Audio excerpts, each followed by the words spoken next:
আশা করি সবকিছু ঠিকঠাক আছে। আমরা শুরু করছি পদার্থবিজ্ঞান প্রথম পত্রের ৬ষ্ঠ চ্যাপ্টার মহাকর্ষ বিকর্ষ। এই চ্যাপ্টারটা তুলনামূলক ছোট, বেশি বড় না। এবং এখান থেকে কয়েকটা ৬-৭টা টাইপ আছে। ৬-৭টা টাইপ কভার করলে হয়ে যাবে। আমরা কনসেপ্ট প্লাস প্রবলেম সলভ দুইটাই করব। তাহলে শুরু করছি।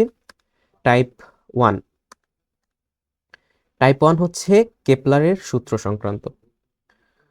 তো কেপলারের সূত্র এটা কখন আসছে? পূর্বে মনে করা হতো, অনেক ধরনেরই ধারণা ছিল যে গ্রহগুলো কিভাবে ঘুরছে, সূর্যকে কেন্দ্র করে গ্রহগুলো কিভাবে ঘুরছে, এরকম সংক্রান্ত অনেক ধারণা ছিল। এরকম ধারণা তো আসলে অনেক পরে আসছে। ইভেন পৃথিবীকে কেন্দ্র করে সূর্য ঘুরে না সূর্যকে কেন্দ্র করে পৃথিবী ঘুরে, এই বিষয়ে দ্বিমত ছিল, অনেকের দ্বিমত ছিল। তো বিজ্ঞানী কেপলার উনি মঙ্গল গ্রহের গতি, প্রায় 3 বছর যাবৎ মঙ্গল গ্রহের গতি পর্যবেক্ষণ করে উনি একটা জিনিস পান, সেটা হচ্ছে বছরের প্রত্যেকটা সময়ে সূর্য থেকে গ্রহের দূরত্ব সেম থাকে না। এখন যদি বৃত্তাকার পথ হতো, দেখো সার্কুলার পথ যদি হতো, সার্কুলার পথের ক্ষেত্রে দেখা যায় যে ব্যাসার্ধ এখানেও যতটুকু এখানেও ততটুকু সেম ব্যাসার্ধ থাকে। তাহলে একটা গ্রহ যদি বৃত্তাকার পথে ঘুরতো তাহলে দেখা যেত বছরের প্রত্যেকটা সময়ে এই যে সূর্য থেকে গ্রহের দূরত্ব সেম থাকতো, কিন্তু সেম থাকে না। তো তিনি বলেন আর কি যে আমাদের যে গ্রহগুলো আছে সেই গ্রহগুলো ঘুরছে আসলে উপবৃত্তাকার পথে, বৃত্তাকার পথে নয়, বৃত্তাকার পথে ঘুরছে না, ঘুরছে উপবৃত্তাকার পথে। তো আহ, প্রথম সূত্র তিনি দেন এটা যে কি বলেছে দেখো, প্রথম সূত্র হচ্ছে সূর্যকে একটি ফোকাসে রেখে গ্রহগুলো উপবৃত্তাকার পথে ঘুরছে। এখানে উপবৃত্তের ফোকাস কয়টা? উপবৃত্তের ফোকাস হচ্ছে দুইটা, এটা অথবা এটা। তো যে কোনো একটা ফোকাসে আমাদের সূর্য মামাকে রেখে একটা গ্রহ উপবৃত্তাকার পথে ঘুরতে থাকে, বৃত্তাকার পথে না, উপবৃত্তাকার পথে ঘুরতে থাকে। এটা হচ্ছে প্রথম সূত্র। মানে কেমন পথে ঘুরছে, আহ একটা গ্রহ কেমন পথে ঘুরছে সে সংক্রান্ত যে তত্ত্বটা দিয়েছিলেন সেটাই সূত্র আকারে বলেছেন যে সূর্যকে একটি ফোকাসে রেখে উপবৃত্তাকার পথে ঘুরছে। এটা হচ্ছে প্রথম সূত্র। এখন দ্বিতীয় সূত্র হচ্ছে কৌণিক ভরবেগের সংরক্ষণশীলতা নীতি অনুসারে সূত্রটা তিনি প্রণয়ন করেছিলেন। এটা হচ্ছে গ্রহগুলোর সাথে ফোকাসের সংযোগকারী সরল রেখা সমান সময়ে সমান ক্ষেত্রফল অতিক্রম করে। তার মানে এখানে ধরো আছে আমাদের সূর্য মামা এবং গ্রহটা আছে এইখানে। এখন সূর্য এবং গ্রহের যে সংযোগকারী সরল রেখা আছে এটা, এখন টি সময়ে দেখা গেল গ্রহটা টি সময়ে এই পর্যায়ে চলে আসলো, এখানে চলে আসলো। টি সময় পর গ্রহটা প্রদক্ষিণ করতে করতে ওই ওই পয়েন্টে আসলো। তাহলে সূর্য এবং গ্রহের সংযোগ রেখা এইটুকু। তাহলে এই যে এখানে আমরা একটা কি পাবো? ক্ষেত্রফল পাবো। গ্রহ এবং সূর্যের সংযোগকারী সরল রেখা দিয়ে আমরা একটা কি ক্ষেত্রফল পাবো। তো এইটুকু ক্ষেত্রফলকে আমরা নাম দিলাম এরিয়া 1, অর্থাৎ A1। এটা হচ্ছে এরিয়া 1। এখন ধরো এখানে আসছে ঘুরতে ঘুরতে একসময় গ্রহ এবং প্রদক্ষিণ করতে করতে এখানে আসছে, এখানেও সেম সময় লাগছে টি। ঠিক আছে, মানে এই যে এই অংশটুকু এই অংশটুকু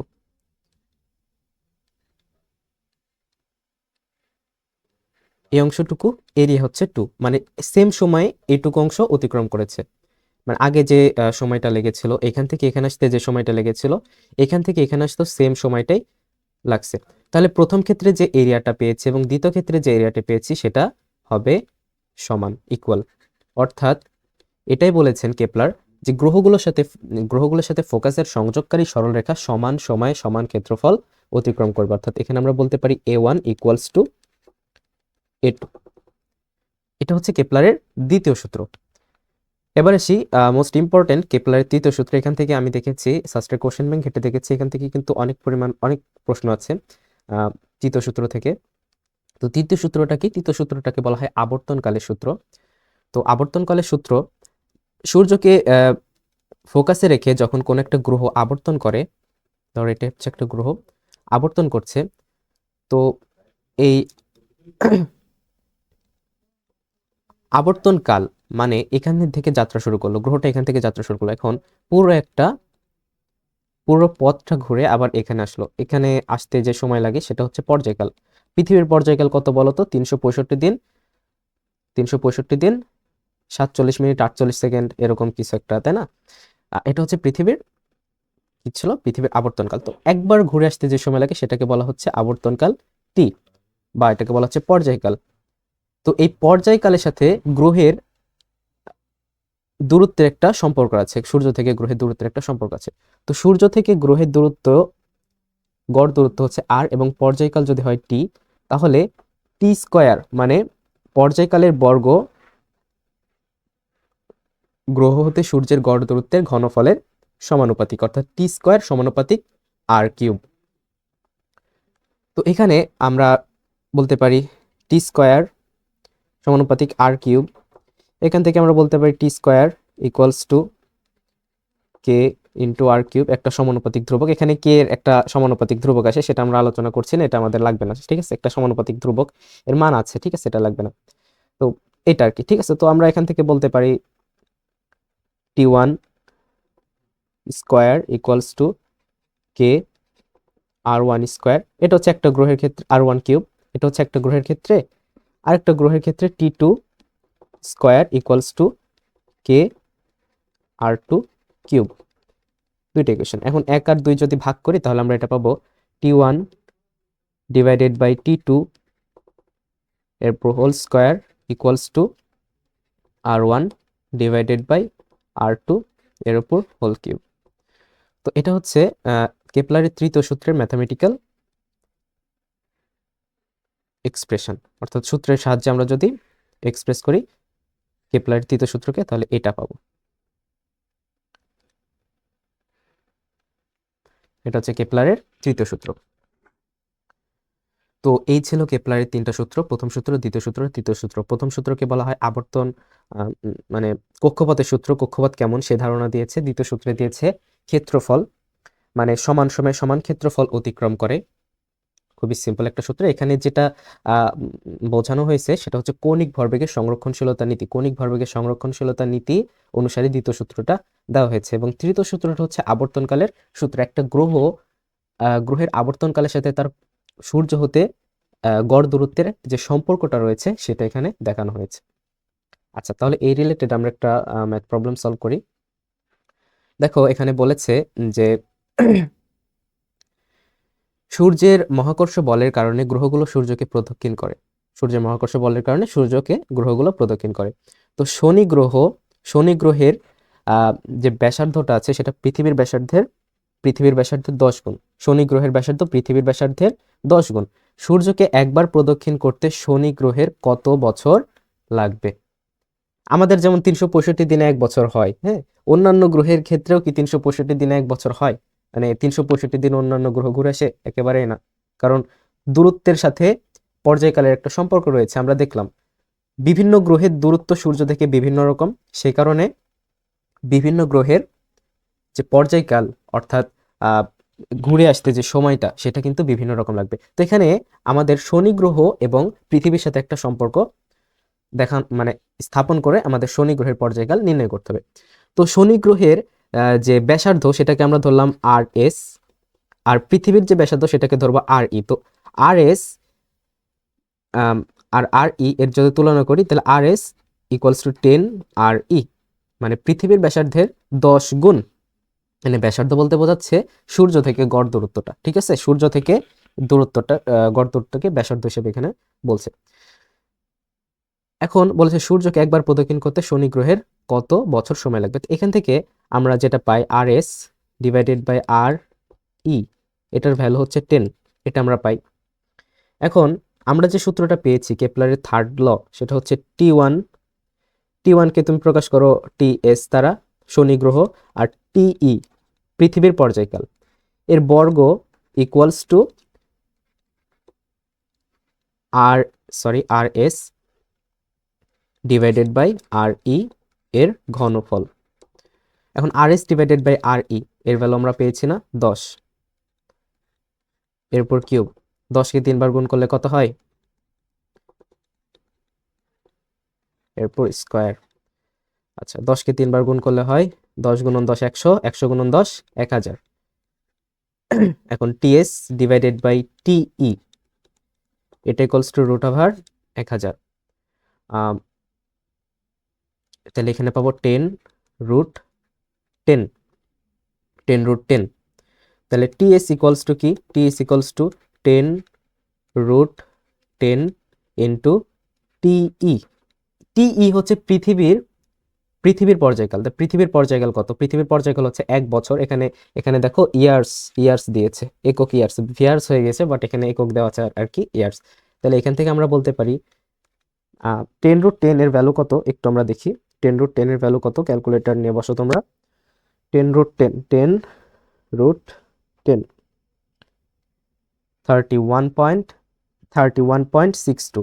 তাহলে এখানে TS এটা ইকুয়ালস টু আসে 31.62 এবং পৃথিবীর পর্যায়কাল আমরা ধরছি কত, 1 ইয়ার। তাহলে মঙ্গল গ্রহের বা শনি গ্রহের যে পর্যায়কাল আসছে বা কত বছরের শনি গ্রহ একবার করে, সেটা 31.62 ইয়ার্স। তাহলে এটা হচ্ছে শনি গ্রহের পর্যায়কাল, অর্থাৎ শনি গ্রহে 1 বছর হতে আমাদের পৃথিবীর 1 বছর হতে যে সময় লাগে না, তার 31.62 গুণ বেশি সময় লাগে। আমাদের ধরো 32 বছর, প্রায় 32 বছর যদি পার হয় তাহলে শনি গ্রহের 1 বছর পূর্ণ হয়। তো এখানে কাছাকাছি অ্যান্সার কোনটা, বি, 32। তো অ্যান্সার হচ্ছে বি। আশা করি বুঝতে পারছো। কারো কোনো প্রবলেম আছে?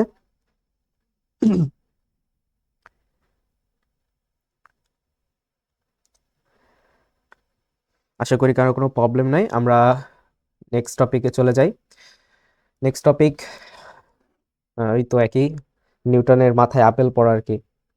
আসলে নিউটনের মাথায় আপেল পড়ে যে এই আইডিয়াটা আসছে মহাকর্ষের, মানে মহাকর্ষ সূত্রের আইডিয়াটা আসছে, এটা আসলে সত্যি নয়। ধরো মানে মহাকর্ষ সূত্র নিয়ে এর আগে অনেকেই কাজ করছে, গ্যালিলিও, তারপর কেপলার, মানে নিউটনের আগে অনেকেই কাজ করছে। তো এখন বিষয় হচ্ছে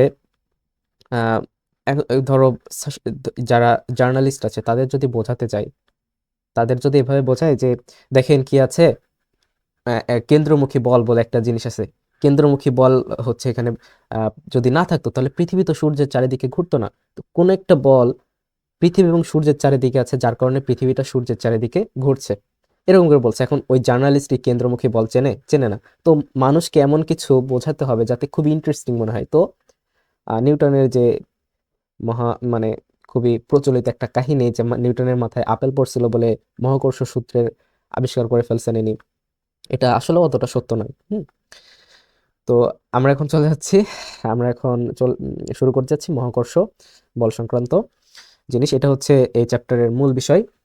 তো মহাকর্ষ বল এটা আমরা ছোটবেলা থেকে পড়ে আসছি। মহাবিশ্বে অবস্থিত দুটি বস্তু আর মধ্যকার পারস্পরিক আকর্ষণ বলকে বলা হয় মহাকর্ষ বল। মানে মহাবিশ্বের যে কোনো প্রান্তে দুইটা বস্তু আছে, ধরো এটা হচ্ছে একটা বস্তু যার ভর হচ্ছে m1, এটা আরেকটা বস্তু যার ভর হচ্ছে m2।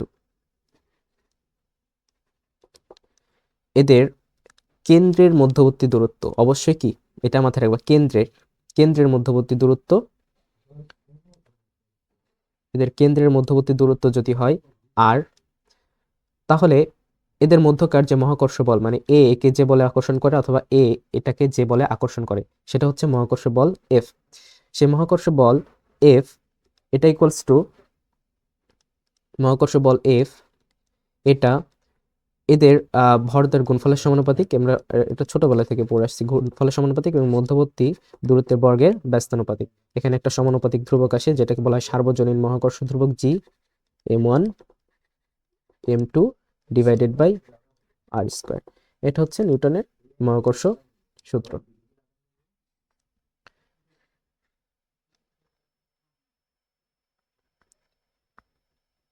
এটা হচ্ছে নিউটনের মহাকর্ষ সূত্র, অর্থাৎ দুইটা বস্তুর মধ্যকার বল।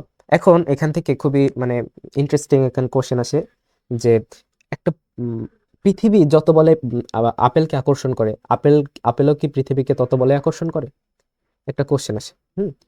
হ্যাঁ, অ্যান্সার হচ্ছে হ্যাঁ, পৃথিবী যত বলে আপেলকে আকর্ষণ করে, আপেলও পৃথিবীকে সেম বলে আকর্ষণ করে। কিন্তু আপেল তাহলে কেন পৃথিবীর দিকে যায় এবং পৃথিবী কেন আপেলের দিকে যায় না? দেখো, এটা হচ্ছে আর্থ, এটা হচ্ছে পৃথিবী। এখন পৃথিবীর ওপর একটা গাছ আছে, সেই গাছ থেকে সবসময় এই গাছ থেকে সবসময় আপেল পড়ে পৃথিবীর দিকে আসে, কিন্তু মানে পৃথিবী কখনো আপেলের দিকে যায় না। কিন্তু দুইজনই সেম বলে কিন্তু পরস্পরকে আকর্ষণ করে। হ্যাঁ, এই দুইজনের মধ্যকার যে আকর্ষণ বল, পৃথিবী একে যে বলে টানবে, এও পৃথিবীকে সেম বলে টানবে। এখন এখানে বিষয় হচ্ছে যে পৃথিবীর আকার অনেক বড়, তার কারণে অনেক বড়, ধরো অনেক বড় পাথরে তুমি 1 নিউটন বল প্রযুক্ত করেছো, পাথরটা কি নড়বে? নড়বে না। কিন্তু একটা মার্বেলে যদি 1 নিউটন বল তুমি প্রযুক্ত করো, তাহলে কিন্তু মার্বেলটা নড়বে। তো সেক্ষেত্রে এই কারণে আপেলটা গাছ থেকে পড়ে পৃথিবীর দিকে আসে, পৃথিবী আপেলের দিকে যায় না। তো এই যে পরস্পর যে বলে আকর্ষণ করছে, বল দুইটা কিন্তু সমান, মানে আপেল যত বলে পৃথিবীকে আকর্ষণ করে, পৃথিবীও আপেলকে সেম বলে আকর্ষণ করে। অলরাইট, তো এখানে তেমন কঠিন কিছু নাই, এটা আমরা ছোটবেলা থেকে পড়ে আসছি। আচ্ছা, আমরা চলে যাই নেক্সট।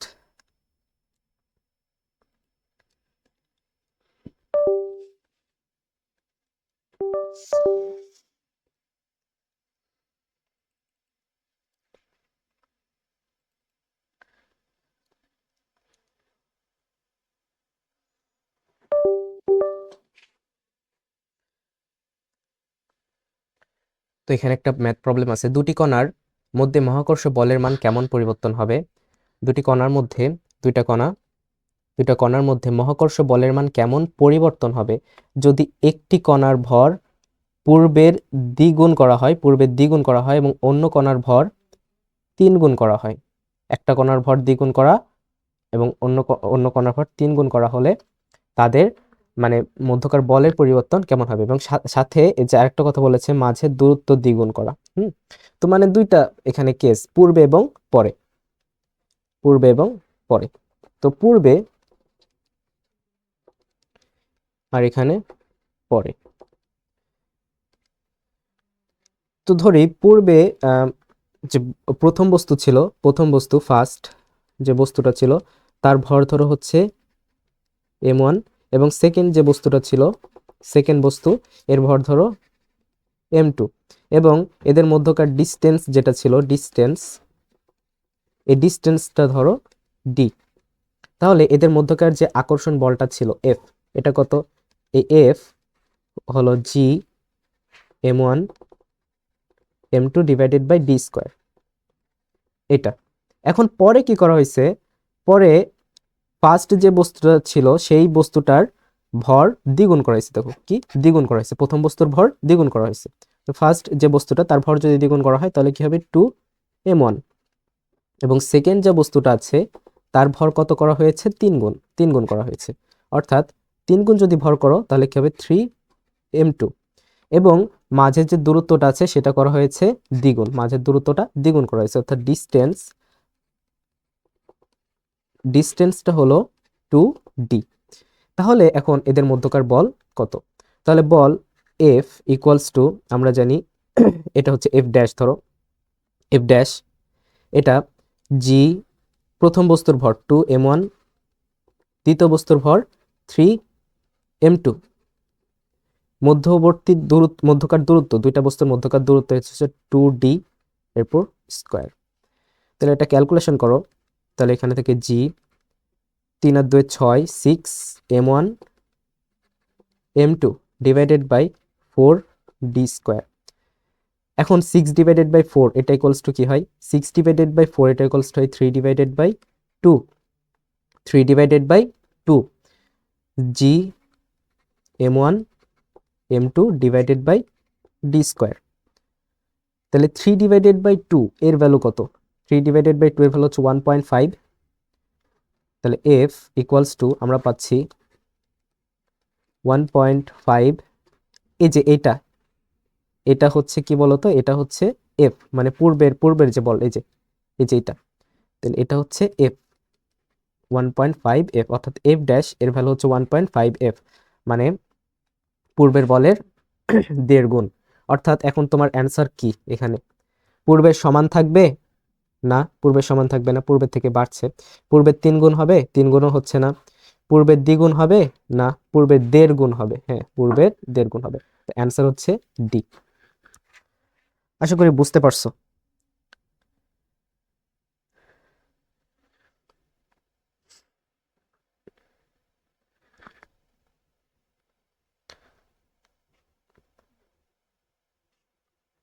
আচ্ছা, লাল কালারটা একটু, লাল কালার দিয়ে লিখলে একটু ঝাপসা আসছে, তাই না?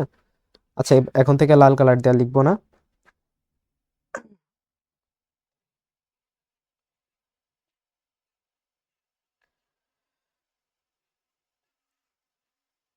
ফিফা রুহি দাস বলেছে আদাব স্যার, আদাব।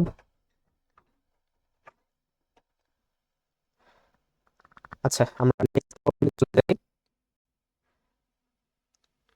আচ্ছা, নেক্সট টপিক আর কি, নেক্সট টপিক হচ্ছে আমাদের অভিকর্ষ বল ও অভিকর্ষ ত্বরণ। তো মহাকর্ষ বল এবং অভিকর্ষ বলের মধ্যে পার্থক্য হচ্ছে, মানে দুইটা একই, ঠিক আছে, দুইটা একই। পৃথিবী এবং অন্য কোনো বস্তুর মধ্যকার বলকে বলা হয় অভিকর্ষ বল। আর মহাবিশ্বের যে কোনো দুইটা বস্তুর মধ্যকার বলকে বলা হয় মহাকর্ষ বল। অর্থাৎ পৃথিবী এবং অন্য একটা বস্তুর মধ্যকার বলটাও কিন্তু এক ধরনের মহাকর্ষ বলই, কিন্তু এটা কি স্পেশাল একটা নাম দেওয়া হয় অভিকর্ষ বল নামে। তো এই যে বলা হয়েছে, দেখো সুন্দর মতো আমি সংজ্ঞা দিয়েছি।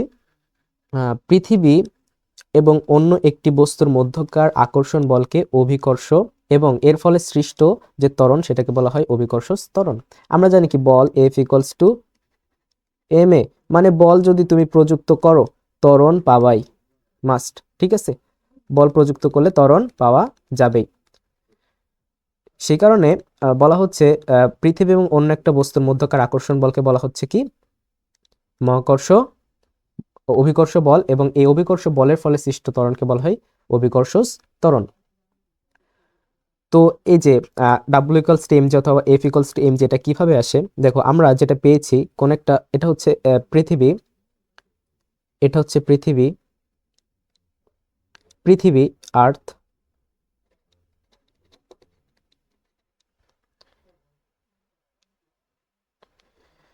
এটা হচ্ছে পৃথিবী আর্থ। এর ভর আমরা ধরি ক্যাপিটাল এম, ক্যাপিটাল এম, এবং এখানে ধরো একটা বস্তু, পৃথিবীর উপর ধরো একটা বস্তু, এটা হচ্ছে স্মল এম। তাহলে এই দুইটা বস্তুর মধ্যকার আকর্ষণ বল কি হবে? এবং পৃথিবীর দুইটা বস্তুর মধ্যকার অবশ্যই একটা ডিস্টেন্স আছে, সেটা হচ্ছে এই বস্তুর আর এই বস্তুর কেন্দ্রের দূরত্বটা হচ্ছে ডিস্টেন্স। এটা ধরলাম আমরা ডি অথবা আর, যেটাই বলো না কারো, এই ডিস্টেন্স হচ্ছে ডি ধরলাম আমরা। এখন এদের মধ্যকার আকর্ষণ বল এফ, এটা কত? এটা হচ্ছে G M M divided by D square, এইটা। তাহলে এখন আমরা কি জানি, F equals to M A, F equals to কি এম এ। তাহলে এখানে আমরা যে বস্তুটা, এই বস্তুটার ত্বরণ যদি বের করতে চাই, তাহলে এই বস্তুটার ভরকে রাখলাম এখানে, এবং এখানে রাখছি G M divided by D square. এটাকে জাস্ট এটার সাথে তুলনা করো, F equals to M A এর সাথে তুলনা করো, তাহলে এ, এটা ইকুয়ালস টু কি পাবে, G, sorry, A equals to পাবে G M divided by D square. তো এই যে এ যেটা আছে, এটাকে সাধারণ মানে লিনিয়ার গতির ক্ষেত্রে ত্বরণ বলে ডাকা হয়। আর আমাদের যে পৃথিবী যে বলে টানছে, তার কারণে যে ত্বরণটা প্রাপ্ত হচ্ছে বস্তু, সেটাকে বলা হয় অভিকর্ষ ত্বরণ। সে অভিকর্ষ ত্বরণকে বলা হয় মানে জি দ্বারা ডিনোট করা হয়, সেটা হচ্ছে G M divided by D square. এটা হচ্ছে অভিকর্ষ ত্বরণ।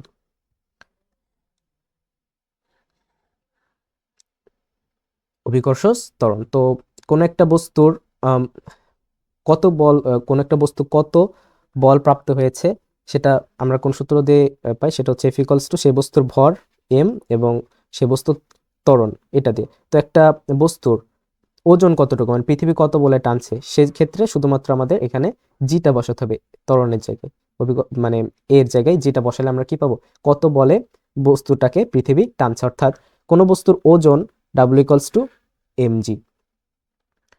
তাহলে এটা হচ্ছে একটা মানে ফান্ডামেন্টাল সূত্র অভিকর্ষ ত্বরণের। GM divided by D square, GM divided by D square, এটা হচ্ছে অভিকর্ষ ত্বরণের সূত্র। এখন আমাদের অভিকর্ষ ত্বরণ যেটা আছে GM divided by D square, এটা কিন্তু আমরা কোথায় পেয়েছি? এটা হচ্ছে পৃথিবীর পৃষ্ঠে। দেখো বস্তুটা পৃথিবীর পৃষ্ঠে আছে, এখানে ডি আমরা দূরত্বটা দিয়েছি। ডিটা কত কত সমান? এই ডিটা পৃথিবীর প্রায় ব্যাসার্ধের সমান না? কারণ যে বস্তুটা আছে বস্তুটার তো ব্যাসার্ধ খুবই কম, তাহলে এখানে পৃথিবীর ব্যাসার্ধ যতটুকু, এই দুইটা পৃথিবী এবং এই বস্তুর যে ডিস্টেন্সটা আছে সেটাও প্রায় সেমি, তাই না? তাহলে ডি প্রায় সমান আর, আরটা কি? আরটা হচ্ছে পৃথিবীর ব্যাসার্ধ, পৃথিবীর ব্যাসার্ধ, পৃথিবীর ব্যাসার্ধ। তো এখানে G equals to G M divided by R square, এটা হচ্ছে পৃথিবীর পৃষ্ঠ অভিকর্ষ ত্বরণের সূত্র, পৃথিবীর পৃষ্ঠ অভিকর্ষ ত্বরণ, পৃথিবীর পৃষ্ঠে অভিকর্ষ ত্বরণ।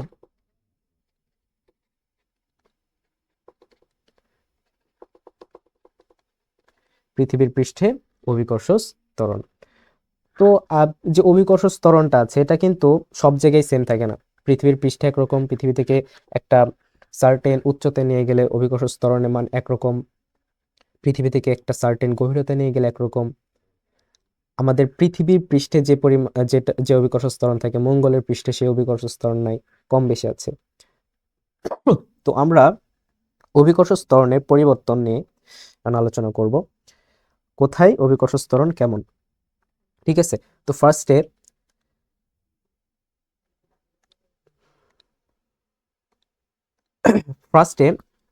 এইচ উচ্চতায় অভিকর্ষ ত্বরণ, এইচ উচ্চতায় অভিকর্ষ ত্বরণ জি, এইচ উচ্চতায়। তার মানে এটা হচ্ছে ধরো পৃথিবী থেকে এই পরিমাণ উচ্চতায় এখানে অভিকর্ষ ত্বরণ কত আমরা নির্ণয় করতে চাচ্ছি। তো পৃথিবীর ব্যাসার্ধ হচ্ছে আর, এটা হচ্ছে পৃথিবীর ব্যাসার্ধ আর, এবং পৃথিবীর পৃষ্ঠ থেকে যে উচ্চতাটা, পৃথিবীর পৃষ্ঠ থেকে যে উচ্চতাটা এটা হচ্ছে এইচ, পৃথিবীর পৃষ্ঠ থেকে উচ্চতাটা এইচ। তাহলে আমরা পৃথিবীর পৃষ্ঠ অভিকর্ষ ত্বরণ কত বলেছিলাম? পৃথিবীর পৃষ্ঠ অভিকর্ষ ত্বরণ বলেছিলাম জি, পৃষ্ঠে জি, পৃষ্ঠে জি, সেটা কত এসেছিল? G M divided by R square. এখন এইচ উচ্চতায় যদি আমরা নির্ণয় করতে চাই, এইচ উচ্চতায় দেখো শুধুমাত্র চেঞ্জ হচ্ছে এখানে কি? ডিস্টেন্সটা আর, ঠিক আছে? তাহলে এখানে মোট ডিস্টেন্সটা কত? G M divided by R plus H, এরপর হোল স্কোয়ার। তো এটাকে দিলাম আমরা জি এইচ, এইচ উচ্চতায়, এইচ উচ্চতায় অভিকর্ষ ত্বরণ। তো এটাকে দাও 1 নং সমীকরণ, এটাকে দাও 2 নং সমীকরণ। তো এখন আমরা যদি 2 ভাগ 1 করি, 2 ভাগ 1, এটা যদি আমরা করি তাহলে আমরা পাই G H divided by G equals to G M divided by R plus H whole square into এখানে হচ্ছে R square divided by G M. তাহলে জি এম কাটাকাটি, তাহলে থাকে জি এইচ ইকুয়ালস টু, এখানে আমরা লিখতে পারি R divided by R plus H, এরপর হোল স্কোয়ার ইন্টু জি। তো এটাই হচ্ছে এইচ উচ্চতায় অভিকর্ষ ত্বরণ। তো এখানে অভিকর্ষ ত্বরণ বের করতে হলে কি কি লাগবে বলতো? এইচ উচ্চতা অভিকর্ষ ত্বরণ বের করতে হলে প্রথমত লাগবে তোমার উচ্চতা কতটুকু, কত উচ্চতায় তুমি নির্ণয় করতে চাচ্ছ। দ্বিতীয়ত লাগবে যে গ্রহের এইচ উচ্চতায় তুমি অভিকর্ষ ত্বরণ নির্ণয় করতে চাচ্ছ সেই গ্রহের ব্যাসার্ধ এবং সেই গ্রহের পৃষ্ঠে অভিকর্ষ ত্বরণ কত, এই 3টা ইনফরমেশন লাগবে। এখন আরেকটা এখানে সূত্র আছে যে এইচ ইজ লেস দেন আর হলে, মানে উচ্চতাটা খুবই যদি আরের থেকে খুবই ছোট হয়, মানে পৃথিবী থেকে সামান্য উচ্চতায় অভিকর্ষ ত্বরণ আমরা নির্ণয় করতে চাচ্ছি। ধরো পৃথিবীর ব্যাসার্ধ কত? 6400 কিলোমিটার। পৃথিবীর ব্যাসার্ধ কত? পৃথিবীর ব্যাসার্ধ আর, এটা প্রায় 6400 কিলোমিটার। এটা কিসের? পৃথিবীর ব্যাসার্ধ। পৃথিবীর ব্যাসার্ধ 6400 কিলোমিটার। তো এখন আমরা ধরো 1 কিলোমিটার উপরে নির্ণয় করতে চাচ্ছি, 1 কিলোমিটার উপরে। তো 1 কিলোমিটার উপরে অভিকর্ষ ত্বরণ কত, পৃথিবীর 1 কিলোমিটার উপরে অভিকর্ষ ত্বরণ কত সেটা নির্ণয় করতে চাচ্ছি। তাহলে 6400 এর তুলনায় 1 অনেক ছোট সংখ্যা না? তো উপেক্ষা করা যায়। তো উচ্চতাটা যদি সামান্য হয়, উচ্চতাটা যদি বেশি না হয়, সেক্ষেত্রে আমাদের অভিকর্ষ ত্বরণ নির্ণয়ের একটা সূত্র আছে।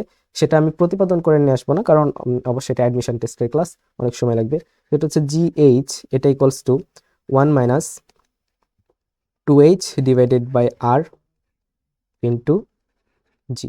1 minus 2H divided by R into জি।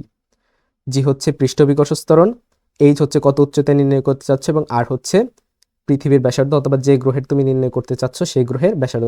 কিন্তু এখানে শর্ত হচ্ছে যে উচ্চতাটা, সেই উচ্চতাটা মানে ওই ব্যাসার্ধ থেকে, সেই গ্রহের ব্যাসার্ধ থেকে অনেক ছোট হতে হবে। আশা করি বুঝতে পারছো। এটা হচ্ছে H উচ্চতায় অভিকর্ষ ত্বরণ। এখন আমরা দেখব H গভীরতায়।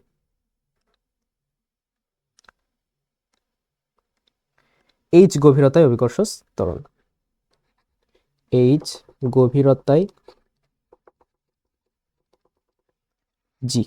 H গভীরতায় জি।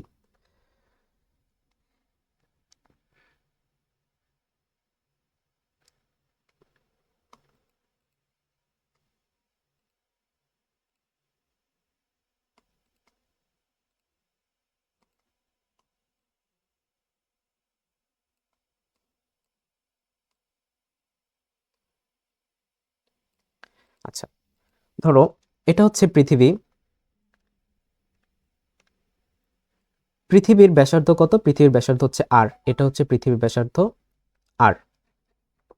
এখন পৃথিবীর H গভীরতা অভিকর্ষ ত্বরণ কত আমরা নির্ণয় করতে চাচ্ছি। এটা হচ্ছে পৃষ্ঠ, পৃথিবীর পৃষ্ঠ।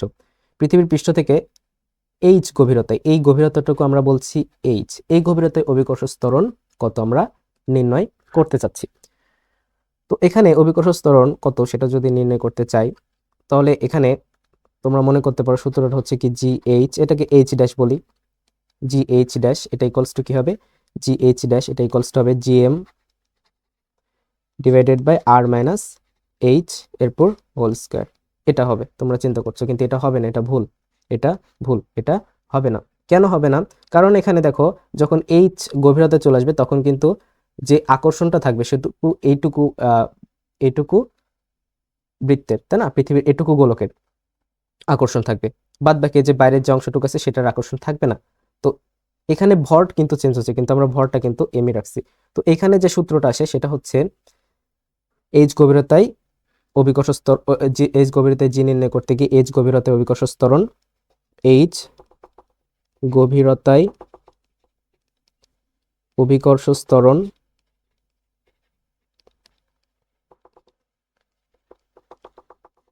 H গভীরতায় অভিকর্ষ ত্বরণ GH, এটা ড্যাশ বলো, GH ড্যাশ, এটা equals to 1 minus H divided by R into G. এটা হচ্ছে H গভীরতায় অভিকর্ষ ত্বরণ।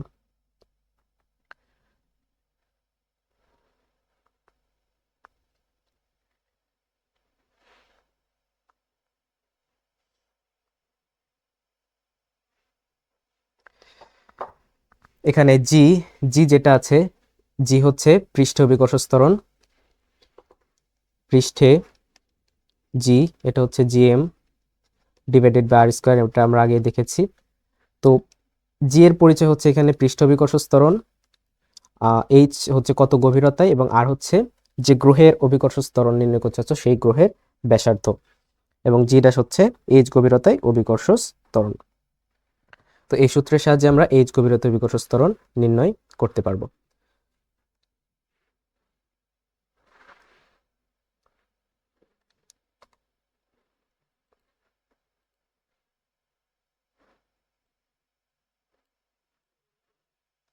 কারো কোনো সমস্যা? সাউন্ড কম। এটা হচ্ছে H গভীরতায় অভিকর্ষ।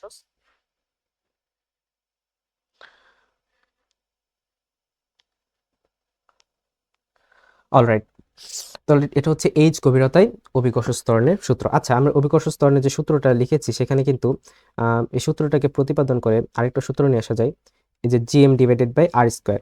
এখন দেখো, একটা একটা যদি গোলক, পৃথিবী তো কি আকৃতি বলতো, পৃথিবী গোলক আকৃতির, পৃথিবী গোলক আকৃতির। তো এই যে এই গোলকের ব্যাসার্ধ যদি হয় আর, গোলকের ব্যাসার্ধ কত, গোলকের ব্যাসার্ধ আর, তাহলে গোলকের আয়তন কি হবে, এই গোলকের আয়তন V equals to 4/3 pi R cube, এটা হচ্ছে গোলকের আয়তন। এখন আমরা এটা জানি যে আচ্ছা, একটা বর্ডার দিই তাহলে,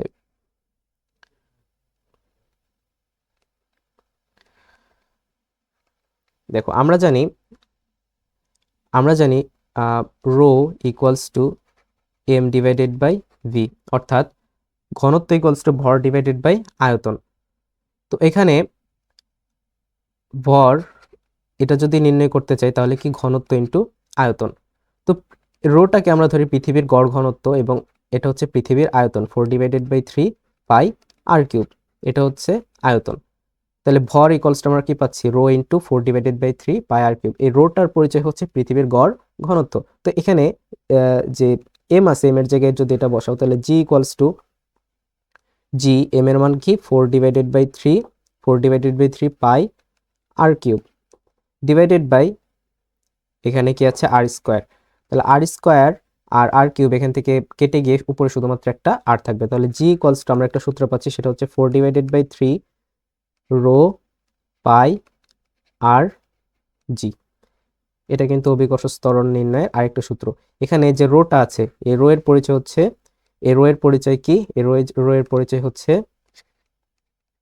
পৃথিবীর গড় ঘনত্ব, গড় ঘনত্ব পৃথিবীর বা যে গ্রহের তুমি নির্ণয় করতে চাচ্ছ সেই গ্রহের গড় ঘনত্ব।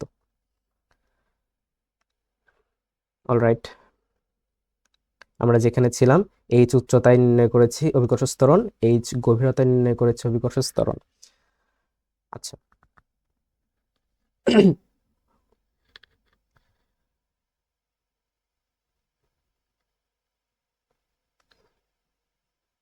তো এখন অভিকর্ষ ত্বরণের যে পরিবর্তন হচ্ছে, তাই না, এইচ গভীরতায় এইচ উচ্চতায়, সেই রিলেটেড গ্রাফটা আর কি, মানে কেমন ভাবে পরিবর্তন হচ্ছে।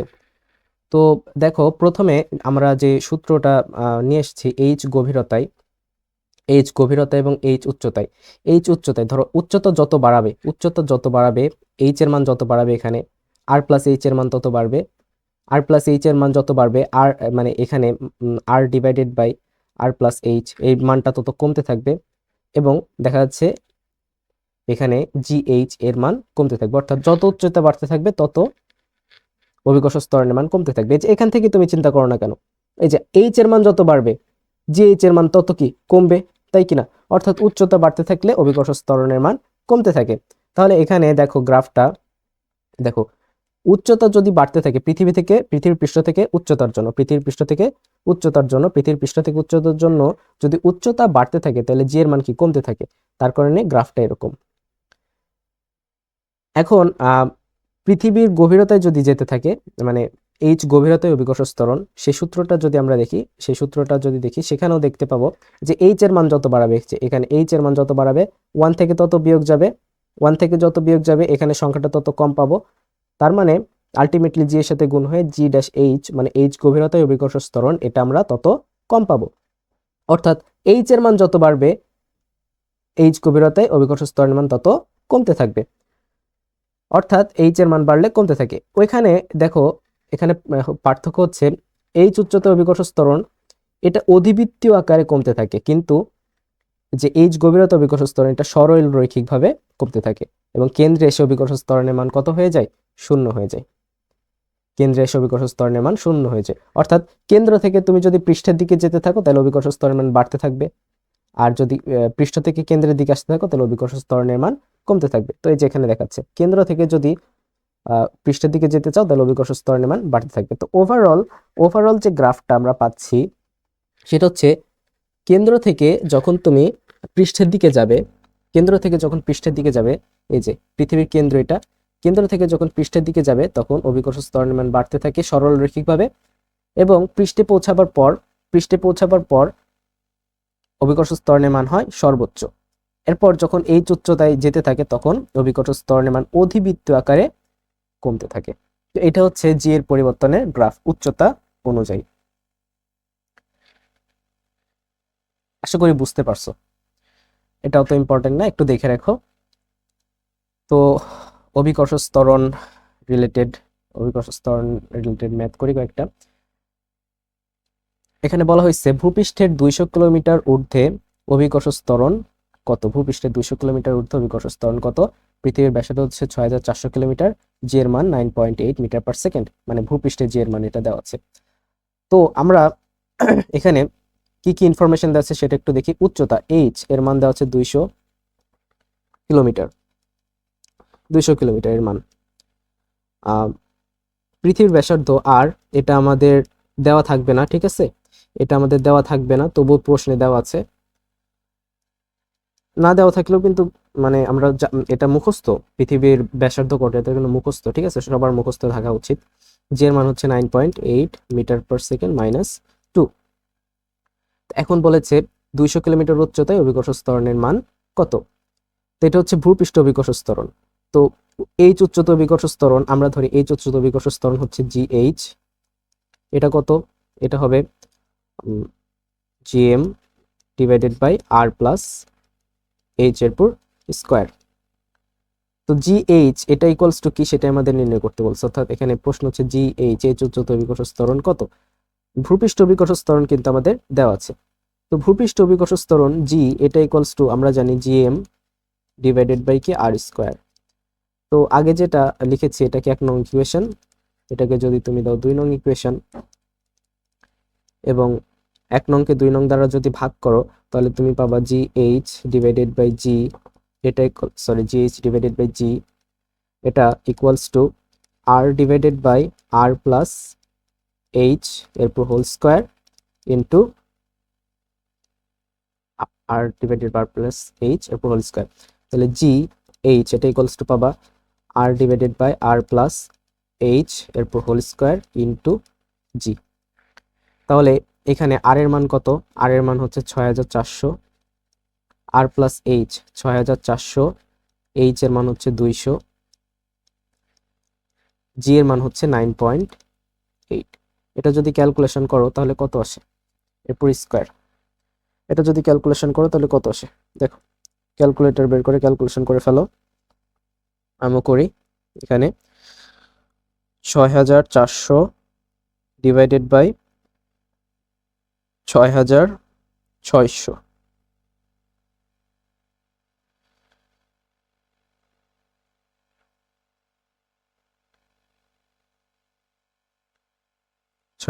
ডিভাইডেড বাই 6600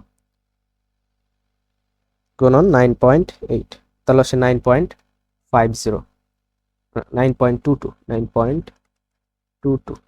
তাহলে 9.22 এর কাছাকাছি কোনটা, 9.22 এর কাছাকাছি হচ্ছে 9.19। তাহলে অ্যান্সার হচ্ছে কত, অ্যান্সার হচ্ছে এ।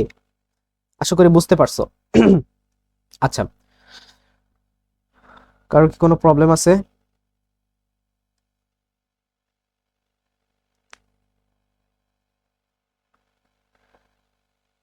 (9.22 মিটার পার সেকেন্ড মাইনাস 2) এটার কাছাকাছি অ্যান্সার হচ্ছে 9.19 মিটার পার সেকেন্ড মাইনাস 2।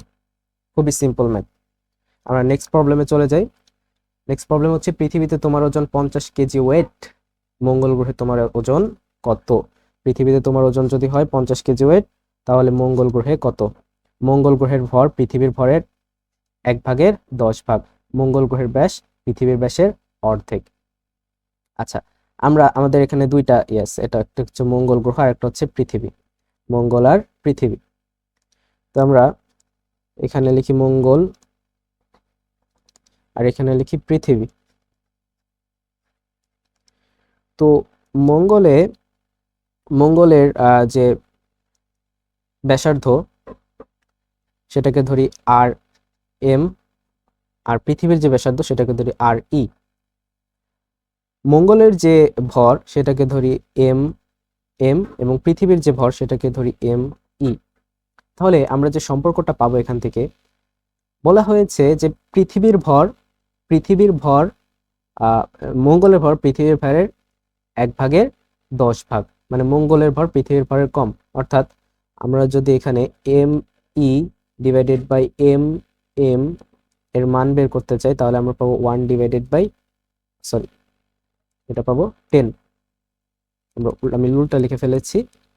মঙ্গলের ভর পৃথিবীর ভরের 1/10 মানে 1 ডিভাইডেড বাই 10। আরেকটা জিনিস এখানে বলা হয়েছে যে পৃথিবীর ব্যাস মঙ্গল গ্রহের ব্যাস পৃথিবীর ব্যাসের অর্ধেক, মানে আর এম ডিভাইডেড বাই আর ই, এটা যদি নির্ণয় করতে চাই, পৃথিবী দিয়ে এখানে বলা হয়েছে, তাহলে এভাবে ইজি হবে R E divided by R M. মানে পৃথিবীর, দেখো, মঙ্গল গ্রহের ব্যাস পৃথিবীর ব্যাসের অর্ধেক, মানে পৃথিবীর ব্যাস বেশি মঙ্গলের কম।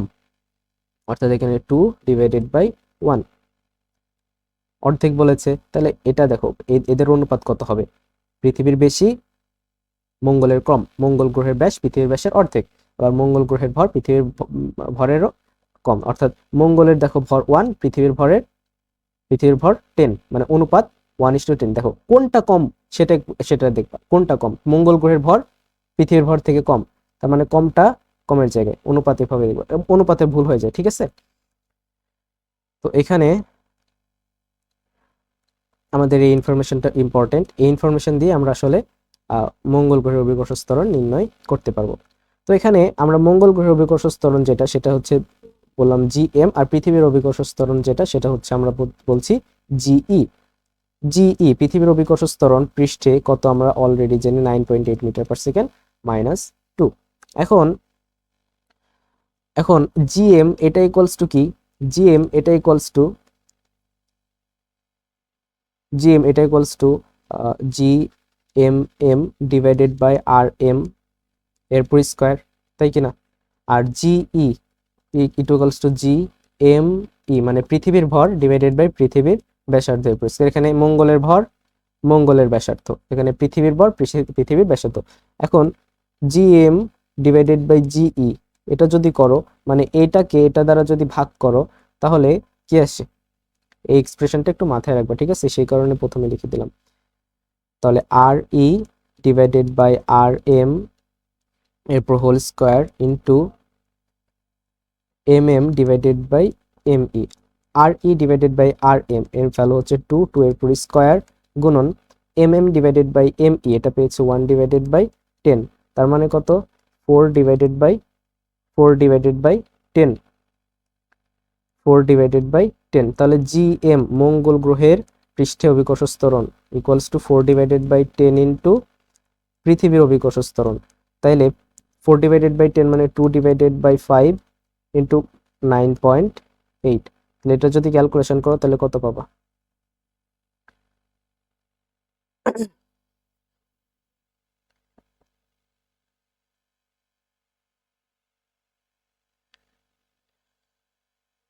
আচ্ছা এখানে আমাদের একটা জিনিস, এখানে তোমার অভিকর্ষ ত্বরণ না দিয়ে এখানে ওজন দিয়ে দিছে, অর্থাৎ এম জির মান দিয়েছে, অর্থাৎ এম জিই এটার ভ্যালু দিয়ে দিয়েছে, তো এই ভ্যালু নিয়ে আমাদের কাজ করতে হবে,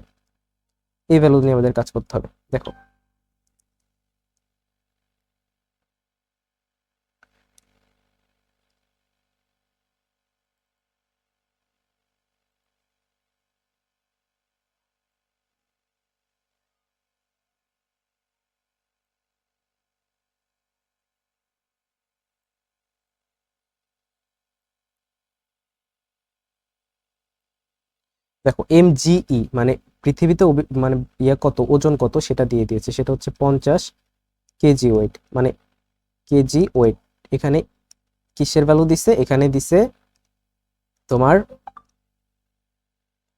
এখানে দিছে ওজনটা দিয়ে দিছে এমজিই, অর্থাৎ আমরা যদি এখানে এম জিএম মানে এম এম দুইজন ভর তো সেম, তাই না, ভরটা জাস্ট অ্যাড করি, তাহলে একবারে আমরা কিন্তু পেয়ে যাব, ওজন কত মঙ্গল গ্রহে সেটা পেয়ে যাব। তো এখানে 9.8 এর জায়গায় আমরা বসাবো কত, 9.8 এর জায়গায় আমরা এখানে বসাবো 50। তাহলে এখানে 5 5 কেটে দিলে এখানে থাকে 10 আর 2 দিয়ে গুণ করে 20, তাহলে 20 কেজি ওয়েট। অ্যান্সার হচ্ছে 20 কেজি ওয়েট। আশা করি বুঝতে পারছো।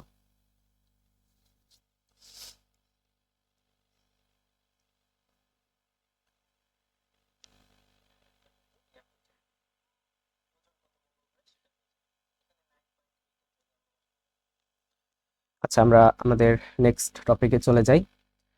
নেক্সট টপিক হচ্ছে মহাকর্ষ প্রাবল্য ও বিভব। মহাকর্ষ প্রাবল্য।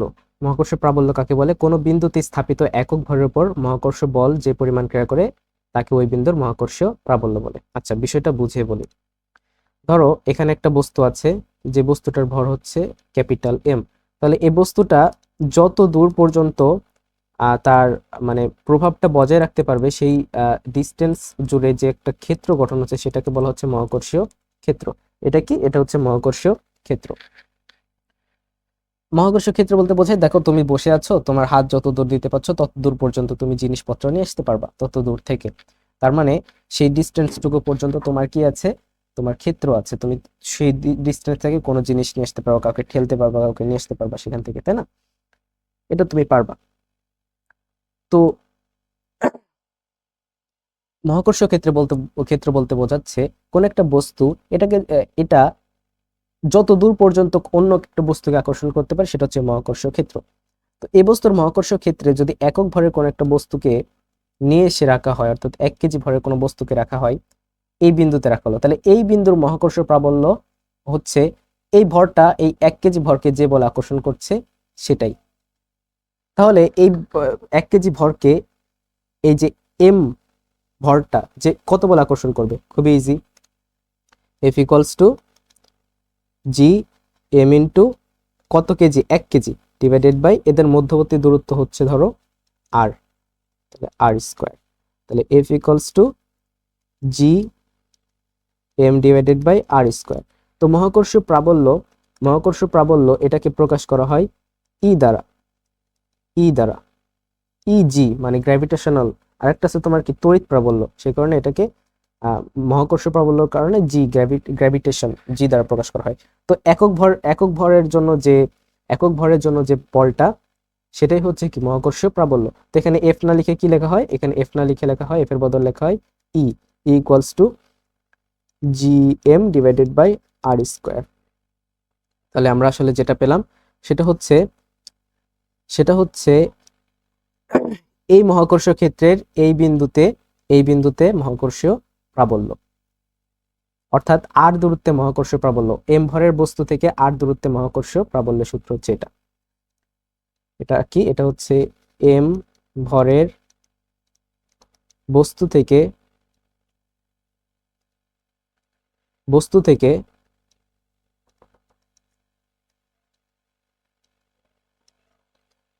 আর দূরত্বে প্রাবল্য, মহাকর্ষ প্রাবল্য। এম ভরের বস্তু থেকে আর দূরত্বে মহাকর্ষ প্রাবল্য। অলরাইট, এখন মহাকর্ষ প্রাবল্য আর বিভবের ভিতর সম্পর্ক আছে, সেটা আমরা দেখব বিভবটা পড়ার পর। তো বিভব কি? অসীম থেকে একক ভরের কোনো বস্তুকে, অসীম থেকে একক ভরের কোনো একক ভরের কোনো বস্তুকে মহাকর্ষ ক্ষেত্রের কোনো বিন্দুতে আনতে মহাকর্ষ বলের বিপরীতে যে কাজ করতে হয় সেই বলটাকে বলা হয় ওই বিন্দুর মহাকর্ষ বিভব। অর্থাৎ মানে মহাকর্ষ বিভব হচ্ছে একক ভরের দরুন যে কাজ করতে হয়, অর্থাৎ তুমি এভাবে করতে পারো যে এম ভরের দরুন কাজ, মানে এম ভরকে তুমি ধরো, এই যে এম ভরকে তুমি নিয়ে আসছো বাইরে থেকে, মহাকর্ষ ক্ষেত্রে নিয়ে আসছো, তাহলে যে কাজ করতে হবে এম ভরের দরুন কাজ, এটা হচ্ছে ধরো ডাব্লিউ। এম ভরের দরুন কাজ কত? ডাব্লিউ। এম ভরকে তুমি যদি মহাকর্ষ প্রাবল্যে নিয়ে আসো তাহলে কাজ হচ্ছে ডাব্লিউ। তাহলে একক ভর 1 কেজি ভর, মানে 1 কেজি ভরের দরুন কাজ, সেটা কত হবে? W divided by M. অর্থাৎ এটাই হচ্ছে বিভব। বিভব হচ্ছে একক ভরকে অসীম থেকে মহাকর্ষ ক্ষেত্রের কোনো বিন্দুতে আনতে যে পরিমাণ কাজ করতে হয় সেটা হচ্ছে সেই বিন্দুর মহাকর্ষ বিভব। অর্থাৎ বিভব ভি এটা equals to W divided by M. এখানে ডাব্লিউ স্ট্যান্ড ফর কাজ আর M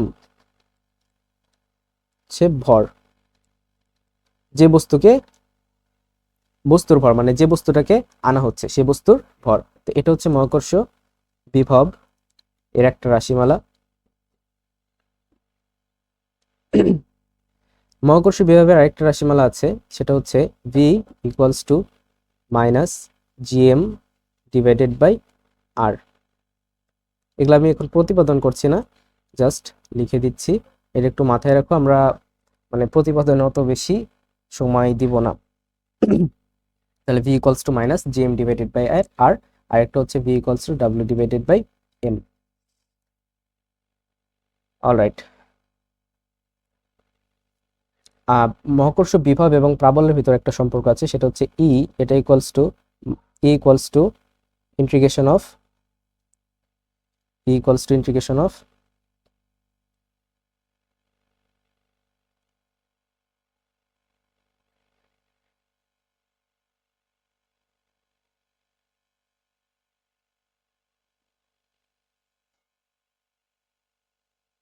equals to minus DV divided by DR, minus DV divided by D R. অর্থাৎ বিভবকে যদি দূরত্বের সাপেক্ষে ডিফারেন্সিয়েট করা হয় তাহলে আমরা পাই মহাকর্ষ বিভব, মহাকর্ষ প্রাবল্য ই। এবং তাহলে এখান থেকে আমরা লিখতে পারি কি, যদি আমরা বিভব নির্ণয় করছে তাহলে আমরা প্রাবল্যকে যদি ইন্টিগ্রেশন করি তাহলে কি পাবো, প্রাবল্যকে ইন্টিগ্রেশন করলে আমরা পাবো মহাকর্ষ বিভব। দূরত্বের সাপেক্ষে প্রাবল্যকে যদি ইন্টিগ্রেশন করি তাহলে পাবো মহাকর্ষ বিভব। এই সূত্রগুলো জাস্ট মাথায় রাখো, এখানে আমরা প্রতিপাদনে অত বেশি ফোকাস করলে অনেক সময় লেগে যাবে। আচ্ছা, আশা করি বুঝতে পারছো মহাকর্ষ প্রাবল্য, মহাকর্ষ বিভব। মহাকর্ষ প্রাবল্যের সূত্র হচ্ছে এই যে এটা, equals to GM divided by R square. M ভরের কোনো বস্তুর আর দূরত্বে মহাকর্ষ প্রাবল্য, এম ভরের কোনো বস্তুর আর দূরত্বে মহাকর্ষ বিভব। এটা কি, এম ভরের কোনো বস্তুর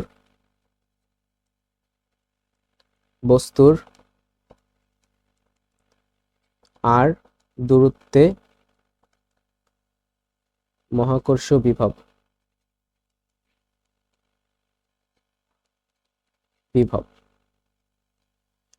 আর বিভব আসলে একক ভরের দরুন যে কাজ করতে হয় সেটা হচ্ছে মহাকর্ষ বিভব। কোনো একটা মহাকর্ষের ক্ষেত্রে একক ভরের দরুন, একক ভরকে সে মহাকর্ষ ক্ষেত্রে আনতে যে কাজ করতে হয় সেটাই হচ্ছে সেই বিন্দুর মহাকর্ষ বিভব। তো সেখান থেকে এই সূত্র আসে, ভি ইকুয়ালস টু কাজ ডিভাইডেড বাই ভর।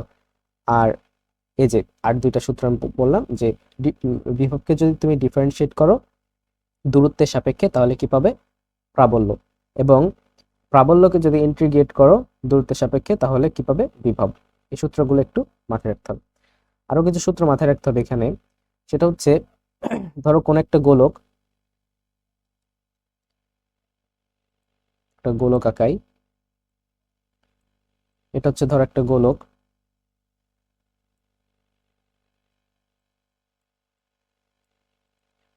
এই গোলকের ব্যাসার্ধ হচ্ছে আর। গোলকের ব্যাসার্ধ ধরো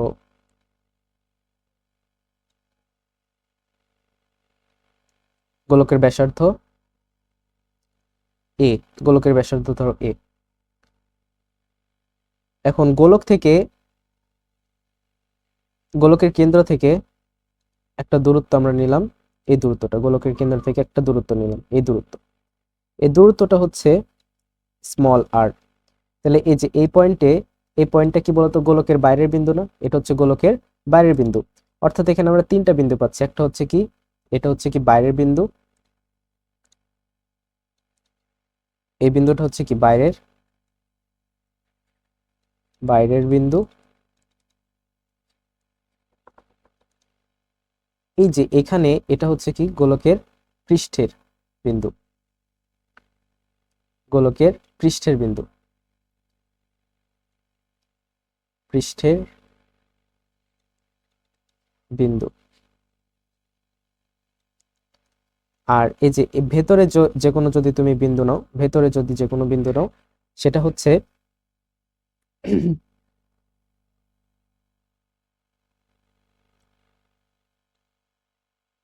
এগুলো হচ্ছে কি, এগুলো সব হচ্ছে ভেতরের বিন্দু, ভেতরের বিন্দু। তো একটা গোলকের বাইরে, পৃষ্ঠে এবং ভেতরে মহাকর্ষ প্রাবল্য এবং মহাকর্ষ বিভব কত, সেই রিলেটেড সূত্র কিছু আছে। সেটা হচ্ছে নিরেট বা ফাঁপা দুই ক্ষেত্রেই গোলকের বাহিরে মহাকর্ষ প্রাবল্যের মান হচ্ছে GM divided by R square. R হচ্ছে গোলকের কেন্দ্র হতে কতটুকু দূরত্ব, বিভব হচ্ছে GM divided by R minus GM divided by R. R হচ্ছে গোলকের কেন্দ্র হতে কত দূরত্বে তুমি বিভব নির্ণয় করতে চাচ্ছ সেটা। এখন গোলকের ভেতরে, নিরেট গোলকের ভেতরে মহাকর্ষ প্রাবল্যের মান, নেট গোলকের ভেতরে মহাকর্ষ প্রাবল্যের মান হচ্ছে GM divided by A cube into R, এবং নেট গোলকের ভেতরে বিভব GM divided by minus GM divided by 3 a square minus R square divided by 2 a cube. সূত্রগুলো একটু কঠিন, ঠিক আছে, তোমরা এগুলো এইচএসসি তে পড়ে আসছো। হ্যাঁ, তো এগুলো একবার দেখার কথা। তো এগুলো এখন মানে আমি রিসোর্সেস আকারে সবগুলো একসাথে দিয়ে দিয়েছি, তো তোমরা এখান থেকে পড়ে নিবা, ঠিক আছে। তো অতটা অচেনা লাগার কথা না, তোমরা তো অনেক পড়ছো, তাই না? এখন গোলকটা যদি হয় ফাঁপা, তাহলে ফাঁপা গোলকের ভেতরে প্রাবল্যের মান শূন্য। নিরেট গোলকের ভেতরে প্রাবল্যের মান শূন্য না, ফাঁপা গোলকের ভেতরে প্রাবল্যের মান শূন্য এবং বিভব মাইনাস জিএম ডিভাইডেড বাই এ। মানে ভেতরে বিভব পৃষ্ঠের বিভবের সমান। পৃষ্ঠে দেখো, পৃষ্ঠে এখানে দূরত্বটা কত, এ, অর্থাৎ পৃষ্ঠে পৃষ্ঠে পৃষ্ঠের বিন্দুতে ই জিএম ডিভাইডেড বাই কি, GM divided by R square, আর V GM divided by R minus GM divided by R.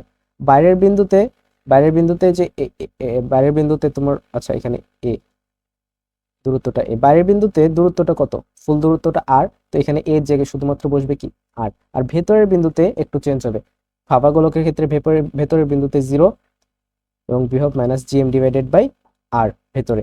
R net গোলকের ক্ষেত্রে এটা এটা, ঠিক আছে। তোমরা একটু দেখে নেবে, এগুলো ইম্পর্টেন্ট না, এইচএসসি এর জন্য ইম্পর্টেন্ট হলেও অ্যাডমিশনের জন্য এটা ততটা ইম্পর্টেন্ট না, কারণ এই সূত্রটা অনেক বড় এবং এই সূত্র থেকে দেখা যায় যে অনেক বড় ম্যাথ চলে আসে।